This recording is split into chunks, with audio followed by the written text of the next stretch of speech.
Good morning, everybody. Welcome to today's online rendezvous from 1 million by 1 million.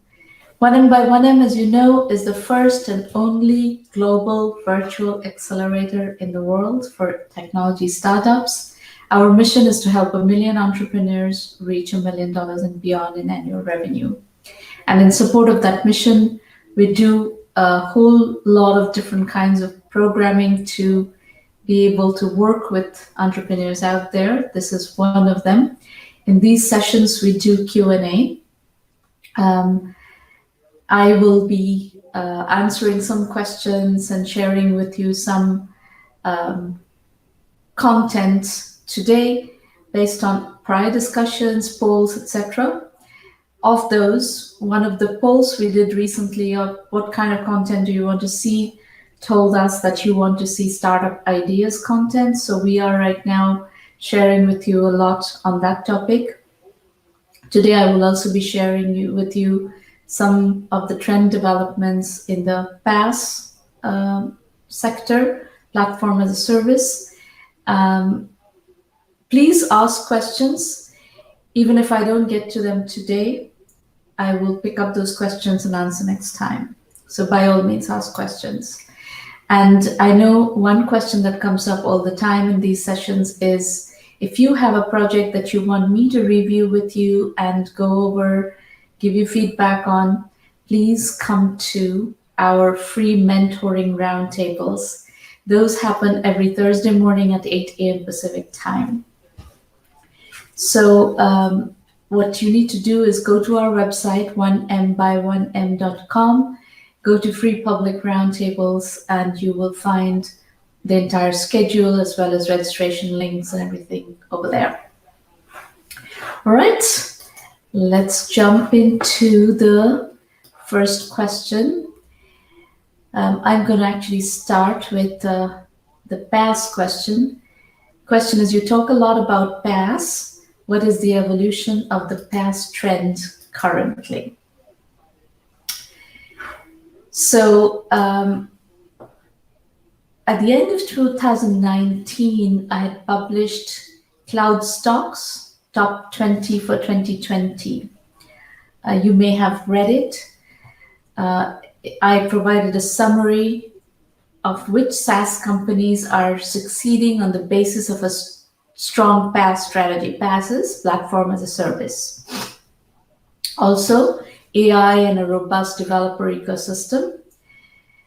I now want to focus on how the PaaS landscape is evolving, who are the established giants, the top mature players, the promising players, and the potentials.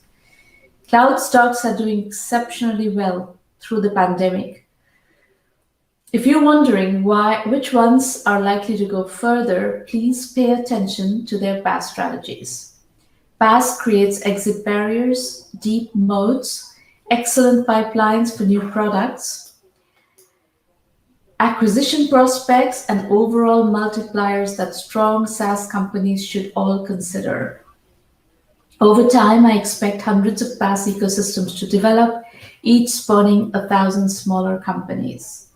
Now, for smaller companies out there, if you're doing PaaS and you are looking to leverage a PaaS ecosystem, this discussion is also going to be relevant for you to understand the PaaS strategies of different larger companies.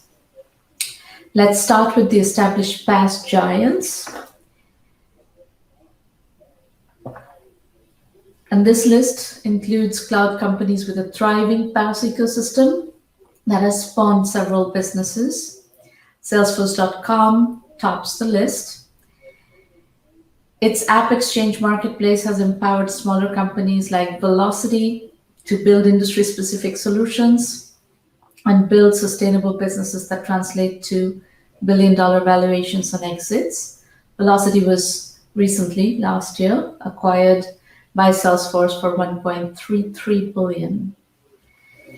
Viva is another great example that leveraged Salesforce.com's Force.com platform to build a $30 billion plus company in a very capital efficient way. Salesforce's stock is currently trading at 201, with a market cap of $181 billion. And it's a thriving PaaS ecosystem. So there's a lot more momentum left in that ecosystem. And it's a proven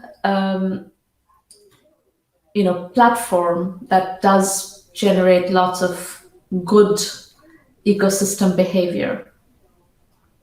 The second powerful one is Amazon.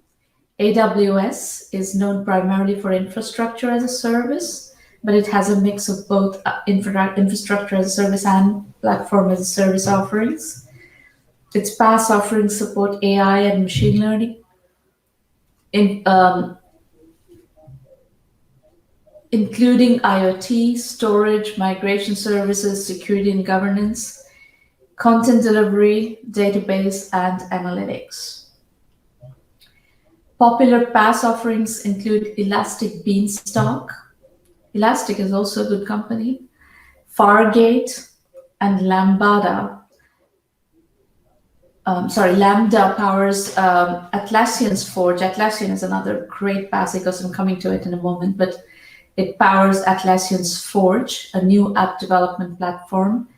Amazon stock is currently at 3,167 with a market cap of 1.59. Of course, Amazon is not a pure play SaaS or a PaaS. It has a gigantic e-commerce business that is, benefiting tremendously from the coronavirus pandemic. So that stock price is not necessarily the clear indicator of what's happening in their PaaS. The third major company is Microsoft.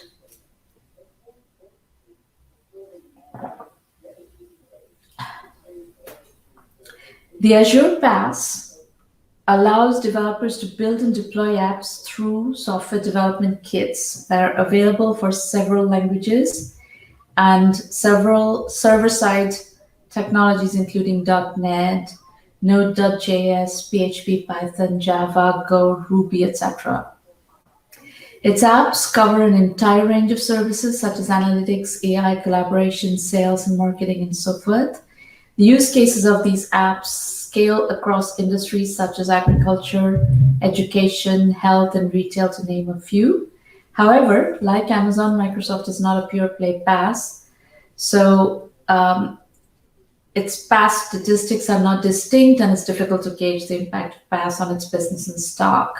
The stock is trading at 212.5 with a market cap of 1.61 trillion. Unbelievable, mind-boggling actually.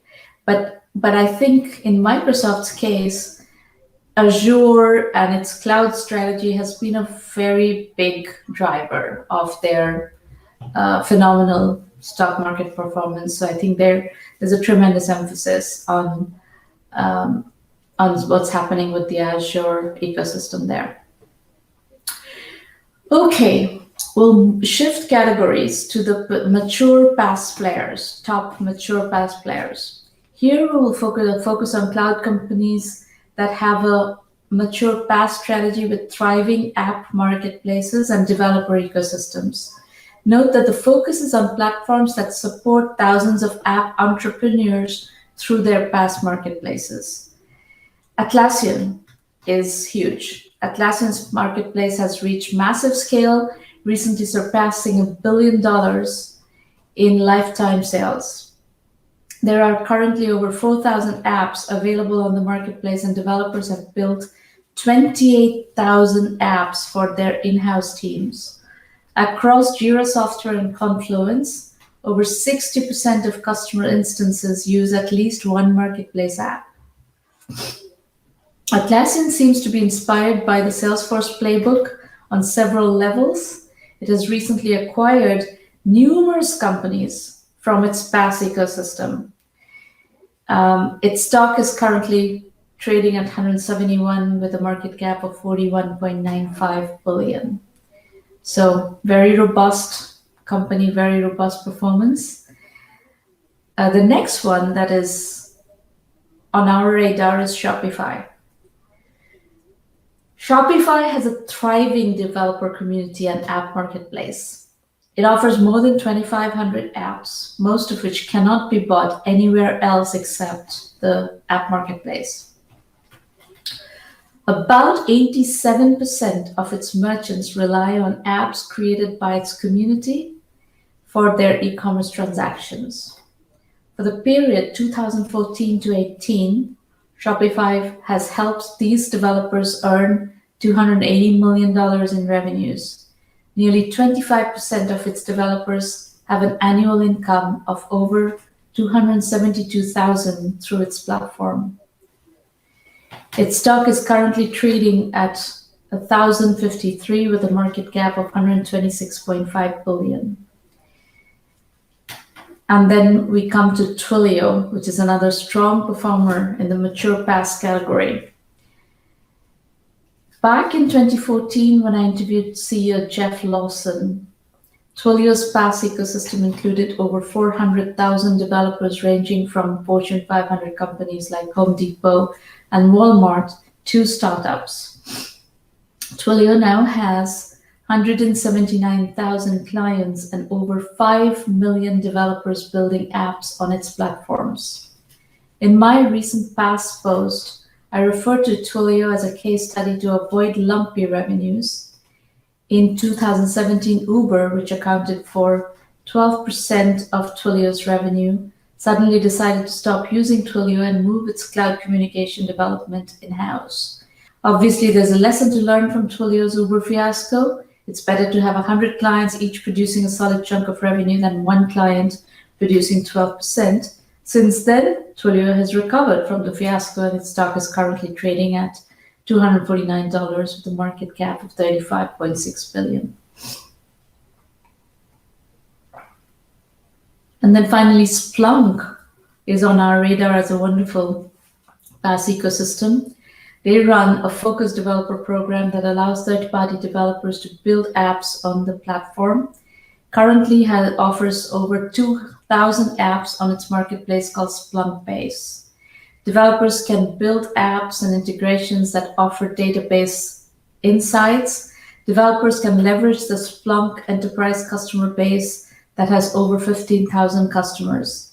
They can also access Splunk cloud services via REST, APIs, and SDKs from their custom-built cloud-native app. Its stock is currently trading at $200 with a market cap of $31.8 billion. So the four that I talked about are very good platforms for you to consider if you're a small company looking to build on somebody else's PaaS and you have a functionality match and a target market match with one of these ecosystems.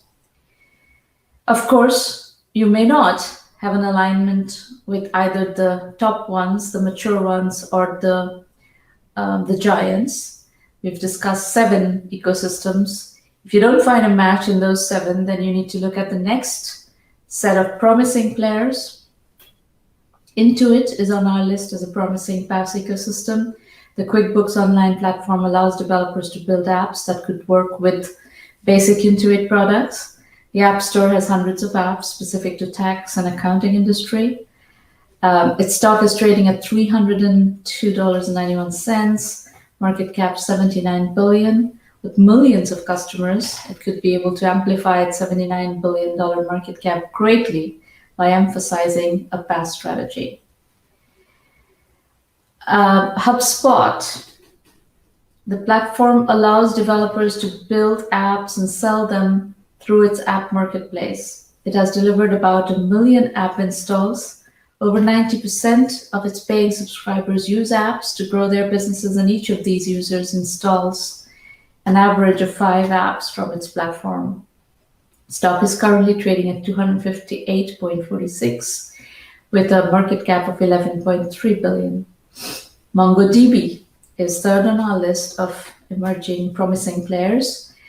They have a thriving developer ecosystem. Over the past few years, MongoDB has grown rapidly by allowing developers to download the open source version of its database and recorded over 40 million downloads. MongoDB also supports the startup environment by operating a MongoDB for Startups program that has registered over 700 startups. Finally, the integration of its $39 million acquisition of Realm with its serverless platform Stitch has fueled its PaaS strategy. There are more than 100,000 active developers using Realm. Read more about the journey in my interview with its former CEO, Max Schicherson, on the Entrepreneur Journey series of the 1 Million by 1 Million blog. Stock is currently trading at almost $200 with a market cap of 11.6 billion. ServiceNow is trying to follow a comprehensive PaaS strategy. It allows developers to build apps on the Now platform that can also be accessed by other organizations through their app store. ServiceNow does not divulge detailed statistics and usage metrics about these apps, but it focuses on large system integrators, not smaller startups. I would have liked to see them provide similar commitment to the startup ecosystem. For this reason, it is not in the mature players list. The stock, of course, is at 431.2 with a market cap of 82.7 billion. It's a very, very successful company and has great adoption in the enterprise. So if ServiceNow were to support small startups, startups would have a great path to a wonderful go-to-market strategy, but as it stands, it does not have that focus. Workday, however, has recently launched its PaaS strategy. Its Extend platform allows customers and partners to build and customize, to build applications and extensions on top of the delivered capabilities in Workday to meet their unique business needs. Workday Extend is focused on extensibility for its customers and not on opening up an ISV community to build commercial applications. Over 50 customers had built over 90 different solutions on the Extend platform in the last quarter. Again, it's not a strategy that is doing so well with the startup ecosystem. So if you're a startup looking for support, probably ServiceNow, Workday are not going to be the places to go at the moment. Then we have a bunch of potentials, cloud companies with integrations/APIs, and they're starting to show the beginnings of PaaS strategies. So over time, they will probably have a more active PaaS strategy rather than relying on pure integrations. Alteryx is one. They do allow third-party developers to build apps, workflows, and macros in the Alteryx public gallery that are built and using Alteryx Designer. It's a platform that offers an intuitive workflow for data blending and advanced analytics. Alteryx recently unveiled its enhanced analytic process automation platform, which unifies all analytics, data science, and business process automation in one end-to-end platform. The stock has actually fallen quite a bit in just a day. It's closer to 110 right now. It had gone all the way up to 175 with a market cap of 8 billion. I don't know yet why they have crashed like this. We'll find out as we cover earnings. Zendesk also has a strong app marketplace and integration strategy. Their platform has been open to ISVs for development of custom apps. It's a very good company, probably will develop more of a PaaS ecosystem in due course. It's about a 10 billion market cap company.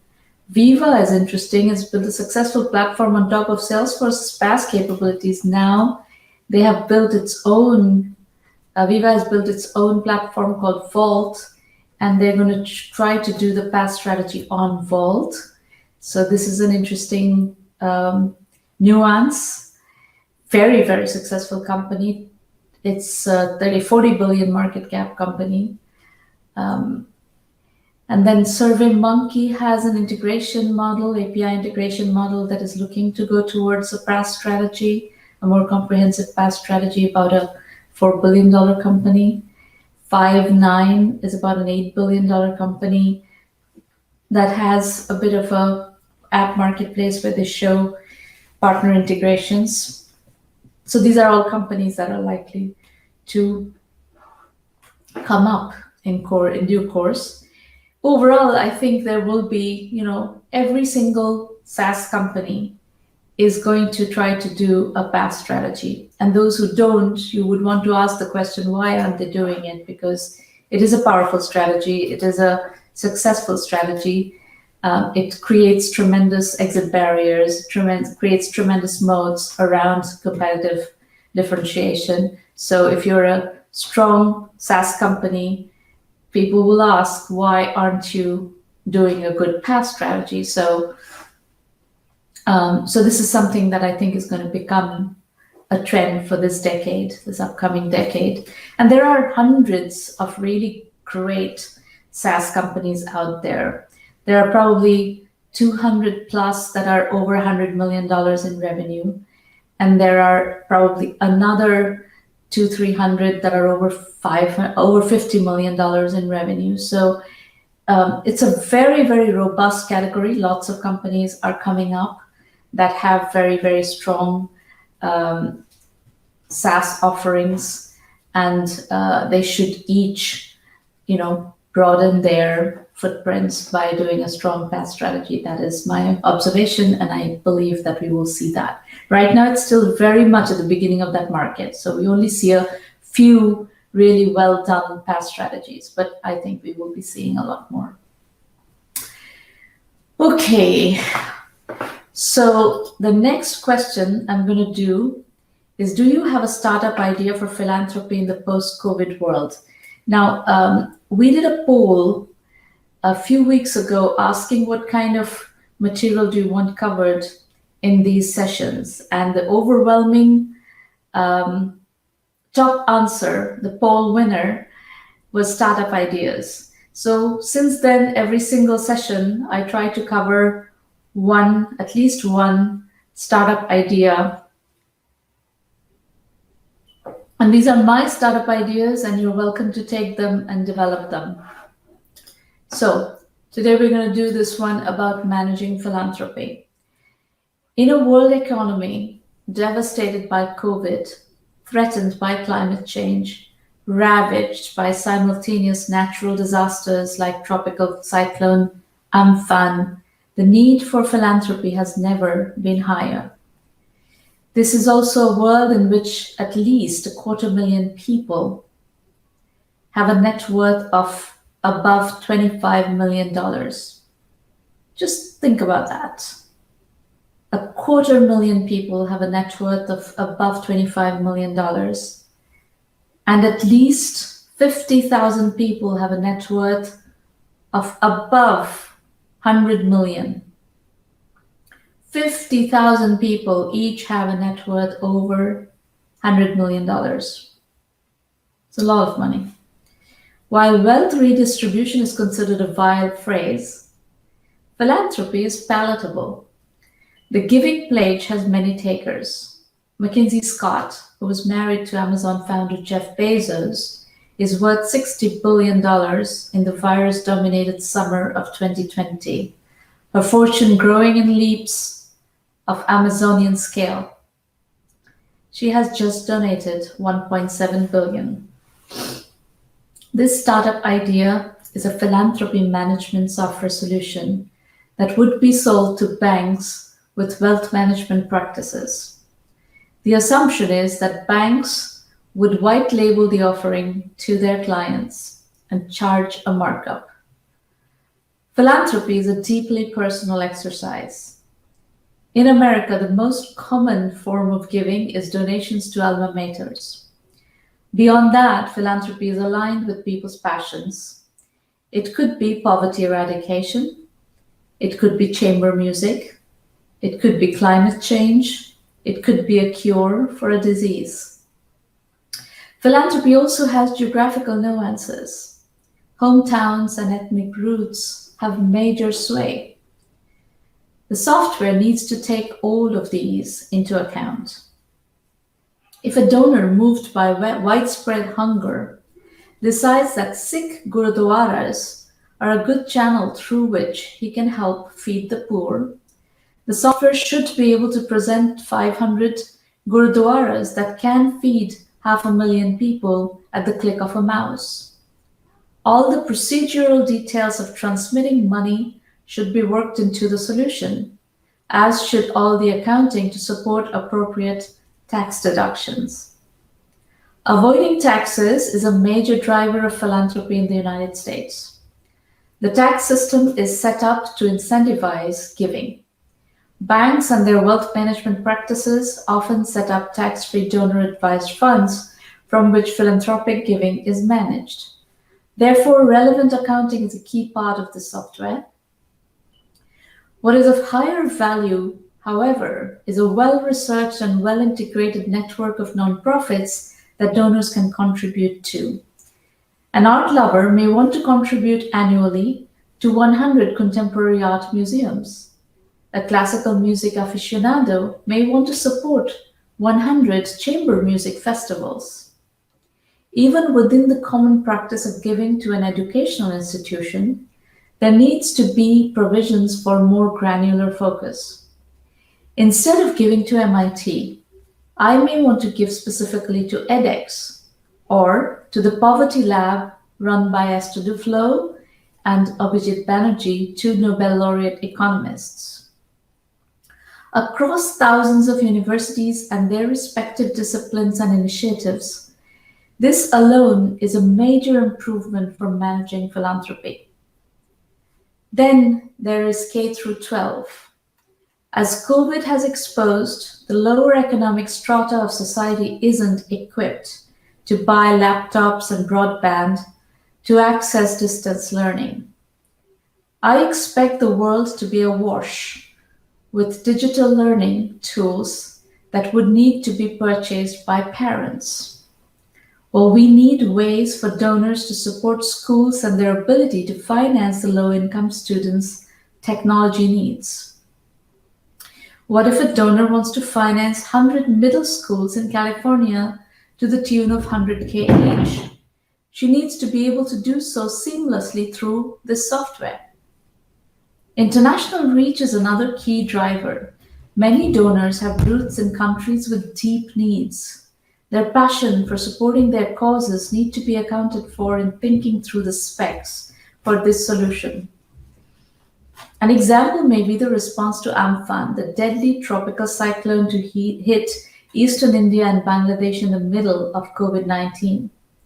A few excellent organizations like the Ramakrishna Mission, Bharat Sevashram Sangha, and others had the ground game to evacuate, shelter, and feed millions of affected people. These organizations should be set up to receive donations through this system. Let's look at some numbers. Let's assume a price point of $10,000 per donor per year. This would allow the bank to charge $30,000 per donor per year by white labeling the solution. We're selling to banks, remember? Let's also assume that this software is specifically focused on high net worth individuals with $1 million plus in annual philanthropic budget. With 10,000 donors, we're looking at $100 million in ARR and a legitimate $1 billion unicorn. The return on investment for banks is straightforward. The $30K per donor fee structure generates $3 million in annual revenue across 100 clients. $1 million a year out of this is their cost to acquire the software. In addition, they could be charging a percentage in management fee for the assets under management. Let's look at competition. There are products out there for managing foundations and their grant-making activities.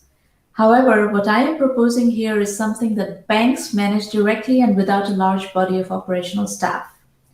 Most importantly, what I'm interested in is a fast, seamless way of building a deeply personalized philanthropy program for a donor that is seamlessly integrated into high-impact organizations internationally. Publicity. Different donors have different sentiments on publicity. More often than not, however, people like to be recognized for their donations. This platform should provide a built-in feature to publicly celebrate donors. In summary, if this startup can seamlessly process upwards of $10 billion a year of philanthropic donations and get it to the hands of high impact organizations, it would create value, not just valuation. If you want to work on this idea and are looking for mentoring, come to 1 Million by 1 Million and we will help you. It is a software as a service product. So it's a kind of product that is very popular with investors, actually. All right.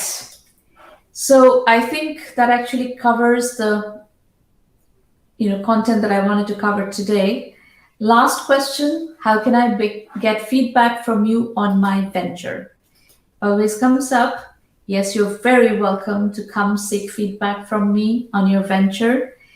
We at 1M by 1M offer free online mentoring roundtables for entrepreneurs looking to discuss positioning, financing, and all other aspects of building a startup venture. You need to go to the free public roundtable section of our website, which is 1mby1m.com. Up to 5 entrepreneurs who register to pitch will be able to present their businesses in a particular session. You will get straightforward feedback, and from me, as well as sometimes from my guests who are CEOs and VCs usually. So check it out. The whole schedule of the upcoming sessions are available on our website. If you are planning to pitch, you will receive instructions on how to prepare. I also recommend the self-assessment on our website. It's a free tool, questionnaire. These are the questions that investors would ask you. It's better that you ask these questions of yourselves and try to answer them in preparation. If you get stuck, you can go to 1M by 1M Basic, which is our actually not free, but it's our curriculum only option. It costs very little, it costs $99 a month, and you can learn the methodology of 1 Million by 1 Million, and this helps you plug the methodology gaps that you might inquire in using the free assessment tool. In addition, we have the 1M by 1M Premium program, which is our full acceleration program, and that's where you get weekly mentoring on your project, you get access to the curriculum, you get introduced to investors, as well as potential customers, channel partners, acquirers, etc. So all of that is available to you through the premium program. That is all for today. I hope some of you are joining us this week at the free public roundtable, Thursday morning, 8 a.m. Pacific time. And I'll get a chance to work with some of you at those sessions. Otherwise, I'll meet you here next week, next Tuesday morning at 8 a.m. Pacific time. And I will, after I finish this video portion of the discussion, I'm going to come and answer some of your questions in the public chat on LinkedIn, Facebook, and Twitter. All right, I will sign off for now. This is Sramana Mitra, founder and CEO of 1 Million by 1 Million, the first and only global virtual accelerator in the world. Our mission is to help 1 million entrepreneurs reach $1 million and beyond in annual revenue. Please come take advantage of the program. We have a ton of resources for you, and be safe. Bye, everybody. Thank you for coming today.